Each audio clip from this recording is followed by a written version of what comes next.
अरे नादान, भगवान ने तो यह धोती राजा वीर सिंह द्वारा काशी में ही मंगवा ली थी, वहां क्यों भेंट नहीं की? ले जा इसे वहीं, यहां क्यों लाई है? परमात्मा तो वहीं बैठा है।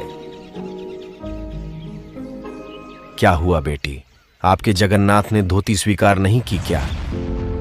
एक दिन कबीर साहिब राजा वीर सिंह बघेल के पास आए हुए थे। भगवान, अपने दास पर सारनाम की रजा कीजिए, क्योंकि सारनाम बिना तो मोक्ष संभव नहीं है। हाँ राजन, सारनाम ही मोक्ष मंत्र है, लेकिन आपको एक काम करना पड़ेगा। क्यों नहीं गुरुदेव, आज्ञा दीजिए अपने दास को। आपके इस नगर में आपकी एक भक्त बहन रहती है, उसका नाम चंद्रप्रभा है। उसने अपने घर के आंगन में खुद के हाथों से कपास बोकर गंगा जल से सिंचाई की और अब रुई काती है और अपने ही हाथों से धोती बनाई है। उससे वह ले आओ, फिर मैं आपको सारनाम दे दूंगा। जैसी आपकी आज्ञा गुरुदेव। लेकिन याद रखना, अगर वह स्वयं अपनी इच्छा से दे तभी लाना, जबरदस्ती मत करना। जो आपकी आज्ञा भगवान, मैं तो धन्य हो गया। राजा बहुत खुश हुआ। राजा ने 2 सेवक चंद्रप्रभा के घर भेज दिए। बहन, राजा वीरदेव सिंह जी आपसे मिलने। चंद्रप्रभा और उसकी इकलौती बेटी डर गई कि हमने ऐसी क्या गलती कर दी होगी। राजा चंद्रप्रभा से विनती करने लगा, हे बहन, आपने जो धोती अपने हाथों से इसी आंगन में तैयार की है, वह मुझे दे दीजिए। क्षमा करें राजन, मैं यह धोती आपको नहीं दे सकती। क्यों बहन, मुझे गुरुदेव से सारनाम लेना है और वे मुझे सारनाम ये धोती ले जाकर देने पर ही देंगे।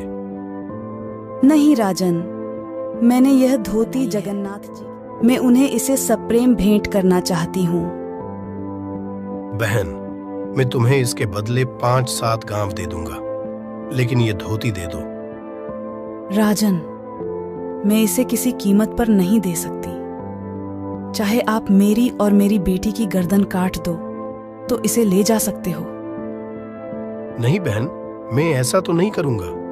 अगर आप अपने खुद से देना चाहो तो दे दो। चंद्रप्रभा ने राजा को मना कर दिया। उदास मन से राजा वापस आ गया। गुरुदेव, उसने कहा है कि वह उस धोती को केवल जगन्नाथ में ही भेंट करना चाहती है, किसी कीमत पर मुझे नहीं दे सकती।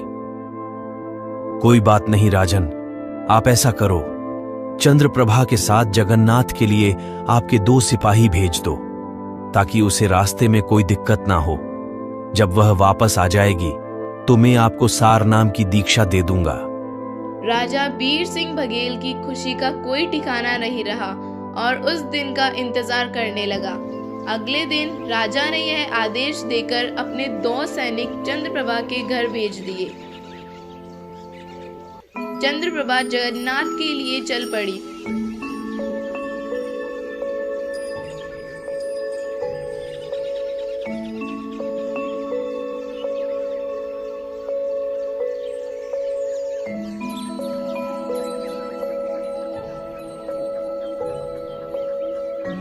जगन्नाथ मंदिर पहुंचकर चंद्रप्रभा ने वह धोती भेंट की।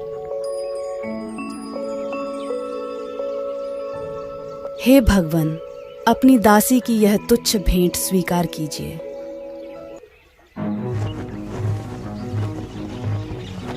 अरे नादान, भगवान ने तो यह धोती राजा वीर सिंह द्वारा काशी में ही मंगवा ली थी, वहां क्यों भेंट नहीं की?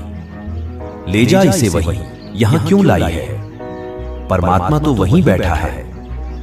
चंद्रप्रभा बहुत दुखी हुई कि वह भगवान के आदेश को नहीं समझ पाई। उसे बहुत दुख हुआ और कबीर साहिब को याद करती हुई रोने लगी।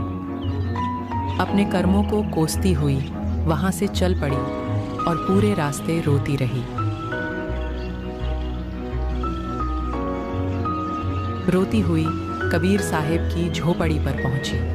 गुरुदेव घर पर नहीं है, वे तो राजा वीर सिंह जी के महल गए। चंद्रप्रभा ने धोती कबीर साहिब के चरणों में रख दी। क्या हुआ बेटी, आपके जगन्नाथ ने धोती स्वीकार नहीं की क्या? क्षमा करो भगवान, मुझे नहीं मालूम था आप ही जगन्नाथ में बैठे लीला कर रहे हो। तब चंद्रप्रभा और साथ गए दोनों सैनिकों ने पूरी कहानी बताई। राजा को भी बहुत आश्चर्य हुआ कि कबीर साहिब ही पूर्ण परमेश्वर है। हे भगवान, हम तो तुच्छ बुद्धि के जीव हैं, सिद्ध पुरुष और गुरु ही मानता था। सच में मैं तो अभी सार नाम के काबिल ही नहीं हूँ।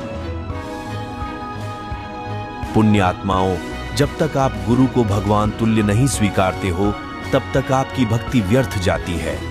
गुरु मानुष कर जानते, तय नर कहिए अंधार में आगे काल का फंद। कबीर साहब ने उनकी नाम दीक्षा शुद्ध की और सत उपदेश दिया। ये 2D एनिमेशन